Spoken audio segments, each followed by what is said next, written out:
All right, let's talk a little bit about spinning. I hesitated to even make this video or even call it a tutorial because I don't really think I'm an expert at spinning, but I want to talk to you about a few tips that I have picked up along the way, so maybe they will be helpful. So we're going to say that helpful tips from me to you may be helpful. We'll see. First, you have to think about what kind of surface you're going to be turning on. You know, carpet, different than vinyl, different than hardwood, different than concrete. And then second, you want to think about the type of shoe that you're wearing. So some people like sneakers. I feel like they have a lot of, resistance. So it's harder to spin on surfaces. So you might look at Fuegos that have like kind of the pivot points on them. And then when it comes to boots, the rubber sole boots sometimes I think are a bit stickier to turn, so sometimes a leather boot is a little bit easier to slide, especially like on hardwoods or something like that. So think about the type of surface, think about the type of shoe that you're doing in combo with it. And when you're first learning to spin, you may want to actually do it in socks on a carpet or slippery floor, just so you can get some of the basics down. But number one, you're going to want to think about body positioning. So a few different things. Depending on where you turn, I'm just going to grab this boot for example. Depending on where you turn, if you try and go on your tiptoes, which is going to pitch you forward on a lot of these boots, you might have more of an instance to like lose your balance or fall over. So sometimes it's easier to spin on kind of like the ball of your foot more naturally here, unless you're doing like a heel spin. You may want to avoid rocking back onto those heels because it can cause sometimes a tendency to have your knees buckle out from underneath you and have your hips come out of placement, so that can actually throw you off a lot. Other parts about placement of your body, the farther away like your leg or your arm is from your body, the more stuff and resistance is going to slow you down from spinning. So you might find, that a leg position here is a lot easier for you to maintain than a leg position here or an open out position like this. So if I do a spin where even it's going to be feet together, it's going to be a lot easier than when I do like a big arabesque or something like that, because I just have more of a tendency to topple over. So hopefully that helps. Also, if you're just doing a half a turn or something like that, like a look over your shoulder or something like that, kind of looking the direction you want to turn, totally okay. If you're going to do more than one or like a half a turn, you really need to start thinking about spotting. So that's going to be something like, hey, I'm still looking at you, and then I whip my head back around. This helps you from getting dizzy. It also helps you keep going straight sometimes. And it also is going to be not only when you're coming down the line, but when you're coming forward too. So if I'm looking, whip my head back around and come back here, that's going to be a lot easier to maintain than keeping my head with my shoulders the entire time. It's actually a lot easier to get off balance. Another thing you have to think about is the way that you're going to spin. So what I mean is, like, you may just do a crossover and unwind.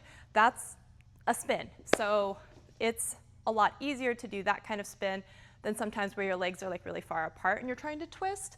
So also keep that in mind.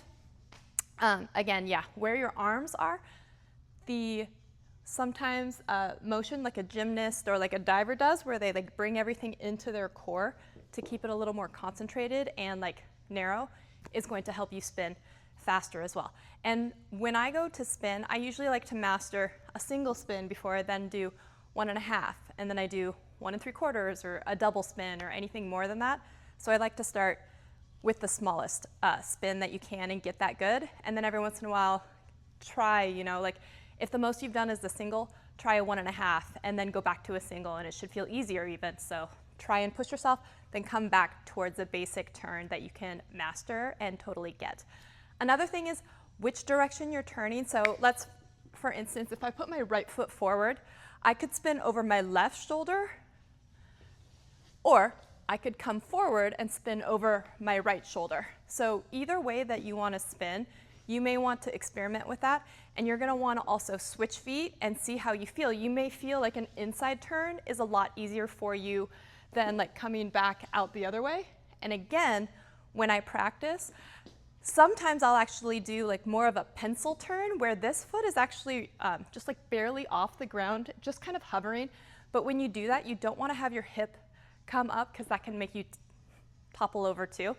So sometimes you'll see in some of my spins, I'll keep my feet almost together, but my second foot isn't really touching the ground. It's just kind of like floating in the air, but it's just right next to you because again, if it's out away from my body, it's gonna be a lot easier for me to lose my balance because it's going to be flailing about than if I'm just actually keeping it nice and like tight to my body. What else can I tell you? Yeah, keep practicing and play with where your arms go because you might like them to come in or come out and then come in. And if you're doing it like sometimes the ballet dancer would do, sometimes you would go out and then in, and you'll see that when your arms are out and then come back in, usually you should speed up when your arms come in and closer. And I would avoid doing like all the big arabesques and leg out stuff until you're really good and solid with the single turns. Start with like a single pencil and then go into like a low ankle and then go into like a outward knee and then go into a forward knee where it's like in a different body position. I would do all of those and make sure you're spotting so you don't lose your space. I think that's all of my tips. Just keep practicing and push yourself and try both the inside and the outside turns because some dances you may want to do one versus the other. So in raise like that, you already come off of a step pivot, so it's probably easier for you to spin the direction you're going. But if you're doing something like Country Girl Shake It for me, where you end up doing like a forward press, you may actually find that helpful to turn around the other way. Yes, try and keep those arms in, try and keep the legs together, and keep your core tight. Like don't hold your breath, but like keep it nice and tight because if you like exhale at the same time, it's really easy to drop your shoulders and that can make you off balance. So also film yourself, that is really helpful. And when you're spinning, look at where your weight is. So like you want to try and keep it like upright and pulled up into your body versus like arching your back and then you'll lose your balance because you'll be all teeter-tottery. Let me know if that helps. If I forgot anything, if anyone out there is a really good spinner, please fill in what I've missed or tips that you have. And let's all keep spinning together. There you go. Hopefully that helps. Okay, bye.